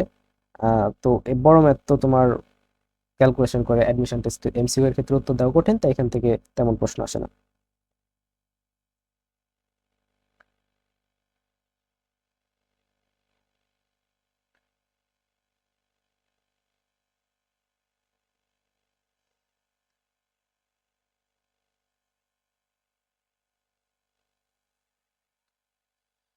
অলরাইট, আমরা প্রায় 1 ঘন্টা ক্লাস করছি। আমরা নেক্সট এর রিলেটেড একটা ম্যাথ প্রবলেম সলভ করি। সেটা হচ্ছে আর ব্যাসার্ধের পৃথিবীর পৃষ্ঠ অভিকর্ষীয় বিভব ভি হলে পৃষ্ঠ হতে আর উচ্চতায় বিভবের মান কত? আচ্ছা, আর ব্যাসার্ধের পৃথিবীর পৃষ্ঠে অভিকর্ষ বিভব ভি হলে পৃষ্ঠ হতে আর উচ্চতায় বিভবের মান কত? তো ধরো এটা হচ্ছে পৃথিবী, পৃথিবীর পৃষ্ঠে মানে পৃথিবীর এটা হচ্ছে কি ব্যাসার্ধ, পৃথিবীর পৃষ্ঠে বিভব, এটাকে ধরো ভি, এবং পৃথিবী থেকে আর উচ্চতায় মানে পৃথিবী থেকে আর উচ্চতায়, আর উচ্চতায় নিয়ে যাওয়া হলো, এখানে ধরো ভি ড্যাশ। তাহলে ভি ড্যাশের মান কত, আর উচ্চতায় মান কত? পৃথিবীর ব্যাসার্ধ তো আর, তাই না? তো সর্বপ্রথম ভি, ভি ইকুয়ালস টু কি হবে, V equals to GM divided by R minus GM divided by R. তাহলে ভি ড্যাশ এটা ইকুয়ালস টু কি হবে, GM divided by R plus H, তাই না? কত উচ্চতায় নিয়ে যাওয়া হয়েছে, এখন উচ্চতাটা কত, উচ্চতাটা হচ্ছে আর, আর উচ্চতাতে নিয়ে যাওয়া হয়েছে minus GM divided by R plus H. তাহলে minus GM divided by 2r। তো এটাকে তুমি যদি সিম্পলি এভাবে লিখো ইন্টু 1 ডিভাইডেড বাই 2, তো মাইনাস জিএম ডিভাইডেড বাই আর, এটা ইকুয়ালস টু কি পেয়েছো, এটা ইকুয়ালস টু ভি। তাহলে V dash equals to half into V, অর্থাৎ আর উচ্চতায় বিভবের মান পৃথিবীর পৃষ্ঠের বিভবের অর্ধেক, মানে ভি ডিভাইডেড বাই 2। অ্যান্সার হচ্ছে আমাদের বি। আশা করি বুঝতে পারছো, খুবই সিম্পল একটা ম্যাথ। আচ্ছা, আমরা এখন আমাদের নেক্সট টপিকে চলে আসছি, সেটা হচ্ছে এসকেপ ভেলোসিটি, মুক্তিবেগ। অর্থাৎ আমরা দেখি যে কোনো একটা বস্তু যদি উপরের দিকে নিক্ষেপ করি সেটা পৃথিবীতে ফেরত আসে। এখন এটা মানে অনেক জোরে যদি নিক্ষেপ করি, অনেক বেশি বেগে যদি নিক্ষেপ করি, তাহলে এমন কি পসিবিলিটিস আছে যে এটা পৃথিবীতে ফেরত আসবে না? হ্যাঁ, পসিবিলিটিস আছে। তো যে বেগে নিক্ষেপ করলে সে বস্তুটা আর কখনো পৃথিবীতে ফেরত আসে না, সে বেগটাকে বলা হয় এসকেপ ভেলোসিটি বা মুক্তিবেগ। তো আমরা এখানে বিশাল প্রতিপাদন করব না। তো মুক্তিবেগ, এসকেপ ভেলোসিটি বা মুক্তিবেগ, একে প্রকাশ করা হয় ভিই দ্বারা। মুক্তিবেগ, মুক্তিবেগ একে প্রকাশ করা হয় কি ভিই দ্বারা, এসকেপ ভেলোসিটির ভিই। তো মুক্তিবেগ ভিই এর কয়েকটা সূত্র আছে। সেটা প্রথম সূত্র হচ্ছে V equals to root over GM, 2gm divided by R, 2gm divided by R. এখানে আমাদের পরিচিতি যদি দেই, এখানে জি অভিকর্ষ স্তর সার্বজনীন মহাকর্ষ ধ্রুবক, সেটা তো আমরা জানি 6.67 ইন্টু 10⁻11। এম, এম হচ্ছে কি গ্রহের ভর, এম হচ্ছে গ্রহের ভর। আর, আর হচ্ছে গ্রহের ব্যাসার্ধ, গ্রহের ব্যাসার্ধ, গ্রহের ব্যাসার্ধ, যে গ্রহের আহ, তুমি মুক্তিবেগ নির্ণয় করতে চাচ্ছ। তো এখান থেকে আরো কয়েকটা সূত্র আনা যায়। যেমন এই যে ভেতরে যেটা আছে আর কি, এটা হচ্ছে এক নম্বর সূত্র। আমরা এটা রেড কালার দিয়ে চিহ্নিত করি, এটা হচ্ছে 1 নম্বর সূত্র। এটা মাথায় রাখতে হবে, ঠিক আছে, এগুলো মুখস্থ রাখতে হবে। এখন এটাকে ধরো আমরা এভাবে লিখলাম, 2 × gm divided by R square. তাহলে একটা আর বেশি লিখে ফেলছি না? তো এখানে আরটা লিখে ফেলো। এখন GM divided by R square, এটা কি বলতো? এটা হচ্ছে অভিকর্ষ ত্বরণ। তাহলে 2g/, অর্থাৎ এসকেপ ভেলোসিটির আরেকটা ফর্মুলা আমরা পেয়ে গেছি, রুট ওভার 2g/। এখান থেকে আমরা আরেকটা formula pi, G equals to একটা ফর্মুলা পেয়েছিলাম আমরা, দেখো জি ইকুয়ালস একটা ফর্মুলা পেয়েছিলাম, সেটা হচ্ছে 4/3, 4/3 রো পাই আর, রো পাই আর জি, এটা পেয়েছিলাম। পৃথিবীর পৃষ্ঠে অভিকর্ষ ত্বরণ এটা। তো মানে এখানে যদি আমরা আর দিয়ে দিই, যে কোনো জায়গায় অভিকর্ষ ত্বরণ স্মল আর, তাহলে যে কোনো যে অভিকর্ষ ত্বরণ আমরা এটা দিয়ে ডিনোট করতে পারবো। তো এখানে জি এর জায়গায় যদি আমরা এটা বসিয়ে দিই, তাহলে রুট ওভার 2 × g, মানে 4/3 রো পাই আর জি ইন্টু রো পাই আর জি ইন্টু আর। আচ্ছা, এখানে আমরা পৃষ্ঠ বিকর্ষ ত্বরণ যদি বিবেচনা করি, পৃষ্ঠ বিকর্ষ ত্বরণ বড় হাতের আর দিয়ে, তাহলে আমাদের একটা সুন্দর ফরম্যাট চলে আসে, দেখো। তাহলে এখানে আমরা পাচ্ছি যেটা 8/3 রো পাই আর স্কোয়ার ইন্টু জি। তাহলে স্কোয়ার আর রুট ওভার কেটে যায়, তাহলে আমরা এসকেপ ভেলোসিটির আরেকটা ফর্মুলা সুন্দর পাচ্ছি, সেটা হচ্ছে আর ইন্টু রুট ওভার 8/3 রো পাই জি। এটা হচ্ছে আরেকটা ফর্মুলা।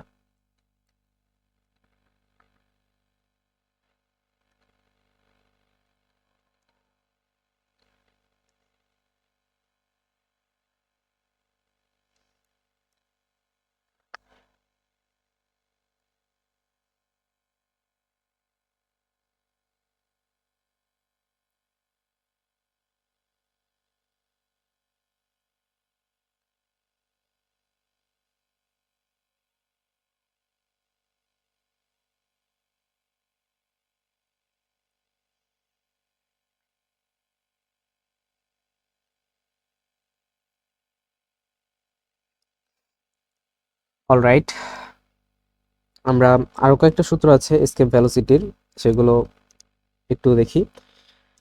এসকেপ ভেলোসিটির আরেকটা ফর্মুলা হচ্ছে, তোমার যদি এইচ উচ্চতায় আমরা নির্ণয় করছি, এটা কি, এটা নির্ণয় করলাম পৃথিবীর পৃষ্ঠে, এটা হচ্ছে কি, এগুলো হচ্ছে পৃষ্ঠে, পৃষ্ঠে মানে এখানে দেখো সবকিছু আমরা ইউজ করছি আর, অর্থাৎ এটা যদি হয় পৃথিবী, পৃথিবীর পৃষ্ঠে, মানে এটা হচ্ছে ব্যাসার্ধ, এখানে সব জায়গায় আমরা আর ইউজ করছি। এখন যদি পৃষ্ঠা না হয়, এইচ উচ্চতায় হয়, এইচ উচ্চতায়, এইচ উচ্চতায়, এইচ উচ্চতায়, তার মানে এটা ধরো পৃথিবী, পৃথিবীর এটা হচ্ছে ব্যাসার্ধ আর।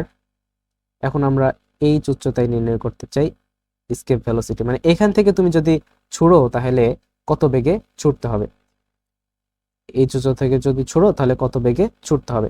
তো এইচ উচ্চতা থেকে এসকেপ ভেলোসিটি শুধুমাত্র আর এর জায়গায় কি হবে, সব জায়গায় আর এর জায়গায় শুধুমাত্র আর প্লাস এইচ হবে, সব জায়গায় আর এর জায়গায় আর প্লাস এইচ, অর্থাৎ V equals to root over 2g m, মানে যে তিনটা সূত্র আমরা বক্স করেছি সেখানে শুধুমাত্র আর এর জায়গায় কি দেব, আর প্লাস এইচ, অর্থাৎ এইচ উচ্চতা থেকে এসকেপ ভেলোসিটির মান এইটা, এখানে রুট ওভার 2g, এখানে এইচ উচ্চতা অভিকর্ষ ত্বরণ, তাই জি ড্যাশ বা জি এইচ যেটাই দাও না কেন, জি ড্যাশ বা G H, G H R plus H. তো এইচ উচ্চতা থেকে স্কেপ ভেলোসিটির ফর্মুলা হচ্ছে এটা, মানে এইচ উচ্চতা থেকে যদি তুমি কোনো বস্তুকে ছুঁড়ে মারো তাহলে সেটাকে কত বেগে ছুটতে হবে পৃথিবীর মায়া ত্যাগ করানোর জন্য। তো এই সূত্রগুলো আমাদের মাথায় রাখতে হবে স্কেপ ভেলোসিটির ম্যাথ করার আগে।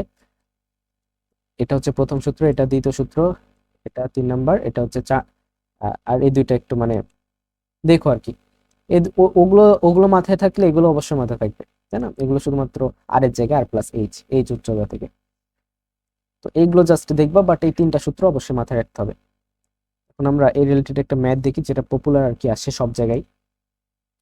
দেখো কি বলেছে, কোন একটি গ্রহের ব্যাসার্ধ পৃথিবীর ব্যাসার্ধের অর্ধেক, কোন একটি গ্রহের ব্যাসার্ধ পৃথিবীর ব্যাসার্ধের অর্ধেক, কিন্তু গ্রহের পৃষ্ঠে অভিকর্ষ ত্বরণ পৃথিবীর অভিকর্ষ ত্বরণের 4 গুণ, উক্ত গ্রহের মুক্তিবেগ পৃথিবীর মুক্তিবেগের কত গুণ হবে? তো এখানে দুইটা গ্রহ দিয়েছে, দুইটা গ্রহের ভিতর কম্পেয়ার করতে বলছে, একটা হচ্ছে পৃথিবী আর একটা হচ্ছে অচেনা একটা গ্রহ। তো আমরা এই পাশে লিখি পৃথিবী আর এই পাশে ওই গ্রহটা, ঠিক আছে?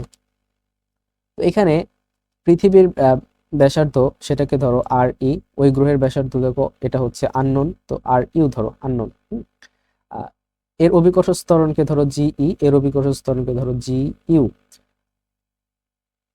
এর মুক্তিবেগ এটাকে ধরো ভিই, এর মুক্তিবেগ ভিই ড্যাশ, এটা ধরলাম। এখন এই যে এই এর মুক্তিবেগের কত গুণ হবে সেটা আমাদের নির্ণয় করতে হবে, সেটা আমাদের নির্ণয় করাই হচ্ছে, সেটা আমাদের নির্ণয় করাই কি এখানে কোশ্চেনের অ্যান্সার। অলরাইট, তো এখানে যে কন্ডিশনগুলো দিয়েছে, 1 নম্বর কন্ডিশন হচ্ছে পৃথিবীর ব্যাসার্ধ, মানে ওই গ্রহের ব্যাসার্ধ পৃথিবীর ব্যাসার্ধের অর্ধেক, পৃথিবীর ব্যাসার্ধ অর্ধেক, পৃথিবীর ব্যাসার্ধ বেশি, তাহলে R E divided by R U unknown, যে গ্রহ তার ব্যাসার্ধের অনুপাত হচ্ছে 2/1, অর্ধেক। আরেকটা জিনিস সেটা হচ্ছে অভিকর্ষ ত্বরণ 4 গুণ, মানে ওই ওই গ্রহের অভিকর্ষ ত্বরণ পৃথিবীর অভিকর্ষ ত্বরণের 4 গুণ, অর্থাৎ G divided by G M, এটা যদি করি ওই গ্রহের বেশি, ওই গ্রহের 4 গুণ, মানে 4 আর উপর হচ্ছে 1, এইটা। এখন ভিই এটা যদি নির্ণয় করতে চাই এই গ্রহে পৃথিবীর অভিকর্ষ ত্বরণ, তাহলে আমরা কি পাবো, পৃথিবীর অভিকর্ষ ত্বরণ হচ্ছে রুট ওভার 2g আর ই, জিই আর ই, পৃথিবীর অভিকর্ষ ত্বরণ পৃথিবীর ব্যাসার্ধ, এটা যদি নির্ণয় করতে চাই তাহলে 2g ইউ আর ইউ। তাহলে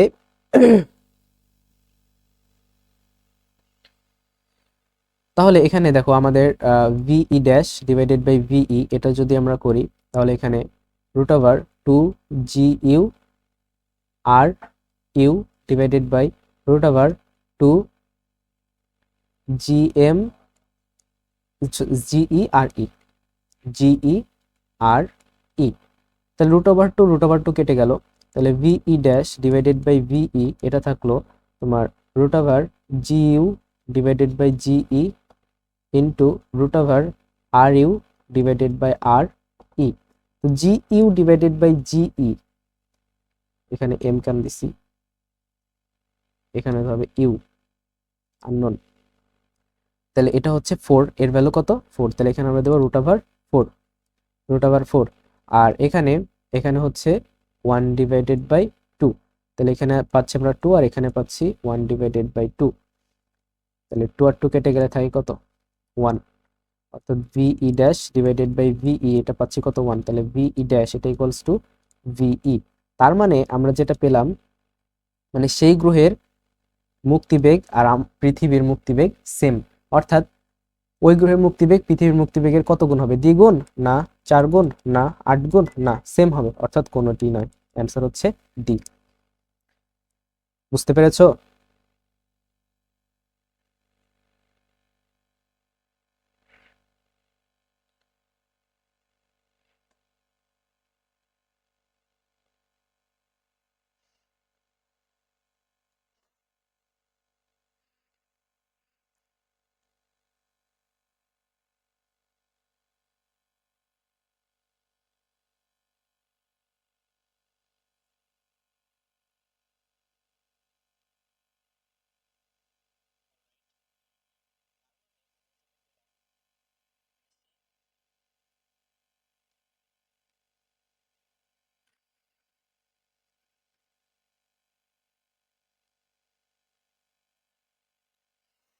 হ্যালো, সাউন্ড কি আসে না?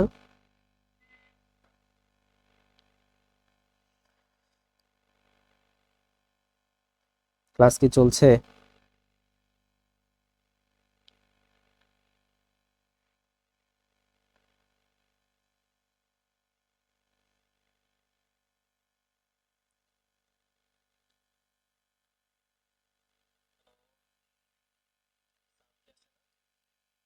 হ্যাঁ, ঠিক আছে। আচ্ছা, আমরা নেক্সট টপিকে চলে যাই। এটা হচ্ছে আমাদের লাস্ট টপিক এই চ্যাপ্টারের, কৃত্রিম উপগ্রহ। অলরাইট, তো কোন একটা গ্রহের পৃষ্ঠ হতে এইচ উচ্চতায় আবর্তনশীল উপগ্রহের রৈখিক বেগ যদি হয় ভি, পর্যায়কাল যদি হয় টি এবং ভর যদি হয় এম। মানে ধর এটা হচ্ছে একটা গ্রহ, সুন্দর মতো একটা গ্রহ আঁকাই, বৃত্তটাই হচ্ছে গ্রহ। এই গ্রহ হতে এইচ উচ্চতায়, এটা হচ্ছে গ্রহের ব্যাসার্ধ, আর গ্রহের ব্যাসার্ধ, আর এই গ্রহ হতে এইচ উচ্চতায় একটা স্যাটেলাইট আছে। ঠিক আছে, তাহলে এটা কি কৃত্রিম উপগ্রহ। এই উচ্চতায় স্যাটেলাইট পাঠানো হয়েছে, বঙ্গবন্ধু স্যাটেলাইট। বঙ্গবন্ধু স্যাটেলাইট উচ্চতা কত এইচ, পৃথিবী থেকে উচ্চতা এইচ। তো এই এইচ উচ্চতায় আবর্তনরত যে ইয়েটা আছে, কৃত্রিম উপগ্রহটা আছে, তার বেগকে আমরা ধরছি ভি, পর্যায়কালকে ধরছি টি এবং ভরকে ধরছি এম। তো আমরা বেগ এবং পর্যায়কাল এগুলো এবং উচ্চতা এগুলো নির্ণয় সূত্র একটা দেখব। তো আমি এই সূত্রগুলো প্রতিপাদন করব না, ঠিক আছে, সূত্রগুলো জাস্ট লিখে দেব। এখন মানে অ্যাডমিশনের সময় তোমরা কি ক্যান্সারের রোগী, এগুলো আজকে প্রতিপাদন করে দেখার আসলে সময় তোমাদের নাই। তো রৈখিক বেগ ভি এটা ইকুয়ালস টু, এটা যদি আমি করাতে যাই তাহলে তোমাদেরই আলটিমেটলি ক্ষতি, সময় সময় নষ্ট। তোমাদের যা সূত্রগুলো দেখতে হবে, কনসেপ্টগুলো একবার রিভিউ করতে হবে, দেন বেশি থেকে বেশি প্রবলেম সলভ করতে হবে। রৈখিক বেগ GM divided by R plus H, H উচ্চতায় রৈখিক বেগ, এইচ উচ্চতায় রৈখিক বেগ root over GM divided by R plus H. তো এখান থেকে আমরা প্রতিপাদন করতে পারি, প্রতিপাদন করে কয়েকটা জিনিস নিয়ে আসতে পারি। সেটা হচ্ছে দেখো, এটা যদি করি GM divided by R square into R square divided by R plus H, তো নিচে ছিলই, এখন রুট ওভার তো আছেই, এটা দিলাম। তাহলে যে আর স্কোয়ার কাটাকাটি, তাহলে জিএম উপরে জিএমই থাকলো। কিন্তু GM divided by R square এটা মানে কি, এটা মানে হচ্ছে অভিকর্ষ ত্বরণ জি, তাহলে G R square divided by R plus H.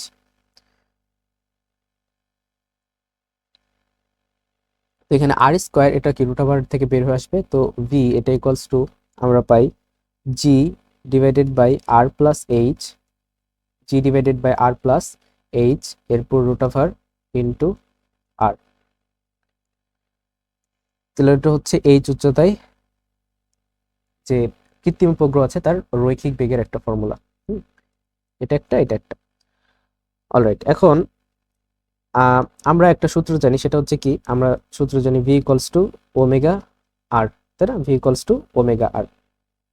তো এখানে আর মানে মোট উচ্চতা, সেটা কত, আর প্লাস এইচ, এবং ওমেগা ইকুয়ালস টু একটা সূত্র জানি, সেটা হচ্ছে 2 pi divided by T, 2 pi divided by T. তাহলে আর ইকুয়ালস টু এখানে কি, আর প্লাস এইচ, মোট মানে যে ডিস্টেন্সটা সেটা হচ্ছে আর প্লাস এইচ।